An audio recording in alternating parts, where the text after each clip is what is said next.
Steelers 365 here at TribLive.com. I'm Ken Laird. It's all brought to you by Eastern H2O. Check them out in the Fox Chapel Plaza, a performance sports store. Take your gear out, your snowboards, your skis, get them waxed up and ready to go. The mountains are open, and they've got the great Reactor watches, the best built performance sport watch, period. Great sales and specials, too. We've been talking a little bit here about the NFL draft coming up in late April. Little dip of the toe into the water at some of the positions the Steelers may be looking at the most here in the 2013 offseason. We've talked about running backs in previous episodes.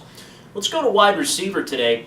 Maybe an area the team looks at fairly high, and I think in round one it's a possibility. The Mike Wallace situation sure seems like he's going to be gone. They've got a guy they feel is a number one at Antonio Brown, but a supporting cast now that's very much up in the air. What I find fascinating has been Ben Roethlisberger's love of tall receivers since he has been here. Plaxico Burress left. He complained about it. They never really got him that big target back until Plaxico came back this year and had some success.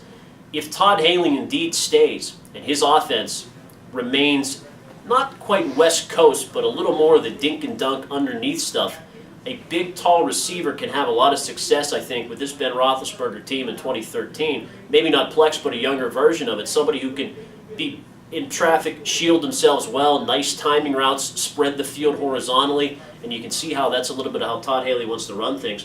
Some of the top prospects that you'll see heading down to the scouting combine and into the draft into April are these type of big, physical receivers who have elite speed, that speed and size package that goes with it. Justin Hunter of Tennessee, 6'4", underclassman, 73 catches this year for the Volunteers, 9 touchdowns over 1,000 yards.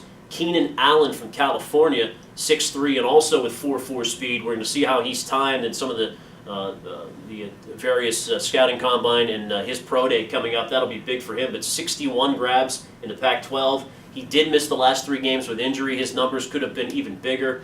Robert Woods, if you watched USC this year, he and Marquise Lee may have been the most dynamic 2 wide receiver attack in the land. I know West Virginia fans may argue that, but Lee is a smaller guy.